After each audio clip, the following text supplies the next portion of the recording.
Welcome to December at Gasper Cottage.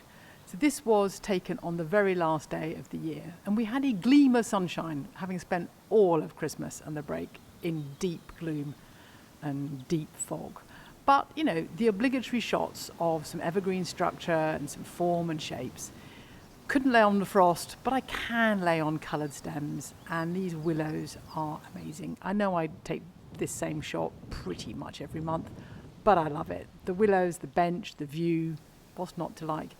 Now, this little bed by the kitchen is a really hard-working bed, and because it's right by the kitchen, it has to get looked at a lot, particularly now when you don't really go that deep into the garden. So let's have a little more look. So right at the front there's a nice clump of a white heather. There's this kind of, I think it's a Japanese or Korean fern, and then the Ugni Malinia or something it's called.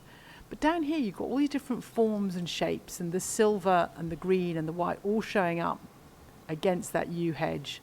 The red stems of the cornus, the stems of the multi-stem tree, which is a little Amelanchier. It's amazing. And right by the back door, I've got this big clump of Sarcococcus, so the fragrance is just starting. Down at the far in the garden, the pond is looking lovely, as it always does. It pretty much is great on every day of the year. And this will all get cut back in the next month. But in the area next to the pond, I've got really quite a lot of evergreens. I've got a bit of a collection of rhododendrons, and there's some viburnums and various things in there. Just, it's kind of nice to see some green and some flowers. I even managed to cut some for the kitchen table, which was a bit of a treat. But at this time of year, you start looking at all the little things. So you're looking at the moss on the stumps. You're looking at the way the light catches a particular form of foliage. And these euphorbia are fantastic. They're really happy in the shade. The heathers, we'd already seen the white heather. This is down there. It's a bright pink one.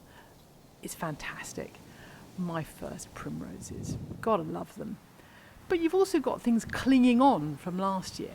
And these rose hips are still fantastic.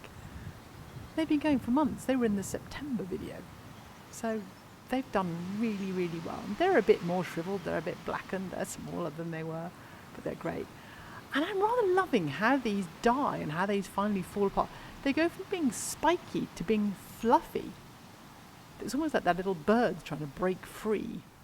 But at the base, you've got the fresh foliage. So, you know, spring will come one day. And in the meantime, various things are flowering against all odds. I mean, the rosemary is flowering. My hellebores are coming through. They'll be in flower in a week or two, which is glorious.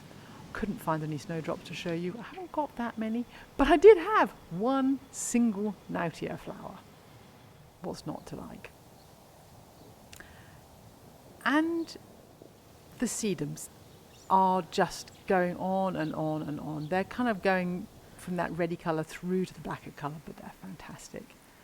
And the hydrangeas, this is a strong Annabelle, staying up so well. Something you never sort of look at, the ivy. It's glorious, and there's lots of ferns in different places, which all summer you kind of just ignore these plants. But now you stop and you look and you judge the difference between this leaf and that leaf, and the details of light and foliage and shine become really important. This euphorbia, Merlot, Miner's Merlot, fantastic. Go around the garden, you get accompanied by Kevin. Because of course, the garden is really just laid on for him.